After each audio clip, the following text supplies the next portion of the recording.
Don't forget, you can reach the latest episode of Potomac Watch anytime. Just ask your smart speaker, play the Opinion Potomac Watch podcast. From the opinion pages of the Wall Street Journal, this is Potomac Watch. Welcome back. Bill, another notable move by the president this week. He revoked security clearances for 51 former intelligence officials who signed that letter arguing that the Hunter Biden laptop carried the classic earmarks of a Russian information operation. I guess the argument for that is that they had abused their authority as intelligence experts who have security clearances. But then also this, a news report saying that Trump has ended security protection, physical security protection details for his former advisors, John Bolton, former Secretary of State Mike Pompeo, and former State Department Iran envoy Brian Hook. And part of what's notable about that is that they have been under threat, according to the Biden administration, the security agencies, by Iran. And about 2.5 years ago, the Justice Department even indicted a member of Iran's Islamic Revolutionary Guard Corps, saying that this person had tried to pay individuals in the United States $300,000 to murder John Bolton in either Washington, D.C. or Maryland. Bill, what do you make of this? Trump's argument is that you do a job, you come in and you do a government job, and you don't get a permanent security clearance.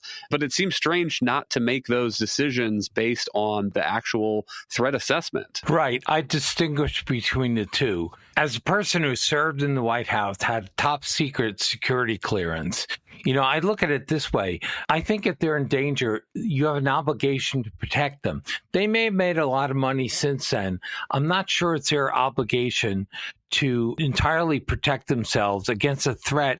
This is not like a regular criminal. This involves intelligence operations by foreign enemies and so forth.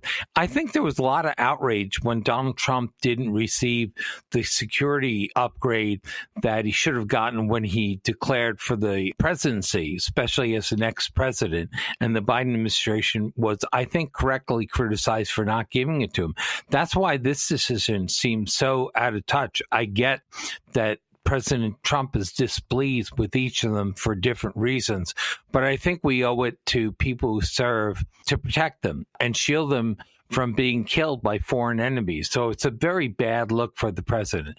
On the other hand, on the 51 security clearances, again, as someone who had a clearance like that, was impressed with the solemnity and the responsibility goes with it, I fully support this. I think they totally abuse their positions by having that accent. I think there should be consequences. Security clearance is very valuable later in life when you leave a White House. And I think if they're going to issue political statements like this under the cover of objective intelligence analysis, and we know it's just partisan, I think they deserve the consequences. Kim, I find myself agreeing with Brother McGurn here. A couple thoughts that I would add. One is that the Justice Department said when it indicted this Iranian for plotting against John Bolton that this was intended as retaliation for the U.S. strike that was ordered by President Trump in 2020 that killed the Iranian commander Qasem Soleimani. And so this is intended retaliation for these advisors to the United States president doing their job. And I find myself wondering if President Trump is not going to issue them a United States protection for having advised him. What is his current national security team supposed to think about that, including Mike Pompeo's successor, the new Secretary of State, Marco Rubio? Yeah, I put these two stories in completely different categories. I mean, look, the decision, and Bill understands this, decision to go and work for an administration, essentially to serve your government, is one that should be accorded some respect. A lot of people end up leaving, the private sector to go do it. They take pay cuts to go do it, and they're giving their best service to the commander in chief. And I don't think that anyone could ever argue that that is not what John Bolton or Mike Pompeo or Brian Hook did during that period of time. And as a result of that service, now have direct threats to their safety and their well-being. And the United States government and taxpayers do owe them some protection against that. And I think the thing that is unpleasant here is, at least in the case of John Bolton, it's clouded by the fact that we know that Donald Trump has soured on him in the years since, in part because Bolton wrote a book that was critical of the president and some of the president's decisions. But all of that is ancillary to the question of neutral threat assessment and what these people should be getting. And so I think it's a really regrettable decision. The 51 Intel analysts, if you want to use that, let's not forget how inappropriate and shocking it was when they put out that letter. And let's also not forget that there was a later investigation done and turned out that the origins of that letter were so highly political. It was the Biden campaign and Antony Blinken, who was working for it at the time, that initiated the outreach and essentially ginned up that letter. And so you had the sight of these individuals who'd been extended the courtesy of an ongoing security clearance, which, by the way, a lot of them do use to continue making a lot of money, consulting, et cetera, going on, misusing that extended courtesy in order to engage in a highly partisan and political act. And it's not what we expect from our security professionals, intelligence professionals, whether existing or former.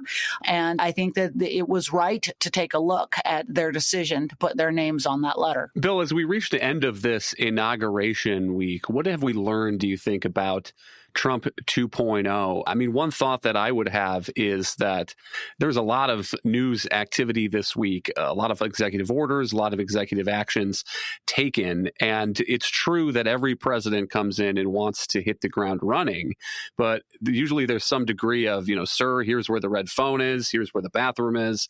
And don't forget that President Trump has done this job before, almost unique in history, non-consecutive presidential terms. The last time we had that was Grover Cleveland in 1893. So Trump knows where the levers of power are. He's had these advisors around him sometimes since his first term. He's nominated Russ Vought, for example, to be the Office of Management and Budget Director. That's the job that he had previously at the end of the first Trump administration. And so there's some continuity here and maybe an ability to execute in a way that is unusual for somebody coming into the Oval Office for the first time. I think you're right, Kyle. And I think it matters. Not only did he win his second term, but before that second term, he had a humiliating defeat. So he wants to avenge that. He said that success will be his real vengeance. And I think when you have that kind of experience, you do come in saying, I know the customs, I know the ins and outs of this White House. I'm not going to waste time. I'm not going to make some of the mistakes I made before. Look, in the first week, as you said, the activity is just astounding. Kim will remember press secretary for President Biden telling us how exhausted all the young people were half his age, keeping up with Joe Biden tooling around the White House. And I think Trump, he just feeds on it. It's his personal chemistry, too. I mean, inaugural day, every time I turn on TV, he's at an event, and then he goes and signs executive orders, and he's bantering and answering questions. It's kind of an amazing performance. I think he has more than average kind of energy, and he feeds on the interaction.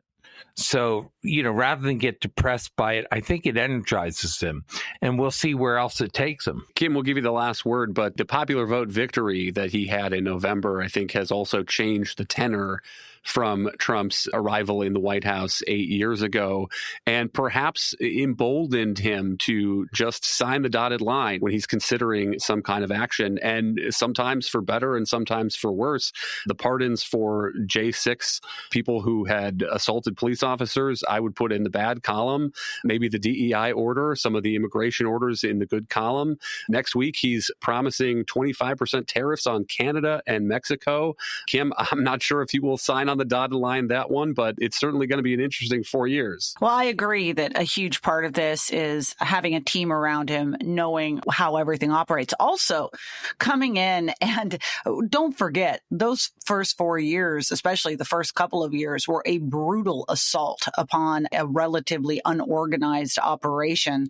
That it wasn't just that they were coming into a new environment, like you said, where's the phone, where's the bathroom, but they were being actively sabotaged by an FBI. I mean, some of the first things the president was dealing with were these accusations of Russian collusion and demands that his Department of Justice or Attorney General step aside. I mean, it clouded everything in the beginning. They understood this time the worry and the threats of some of this. They have a much better plan this time for dealing with the bureaucracy, which kind of ran rings around them the first time because they knew how everything operated and the other team didn't.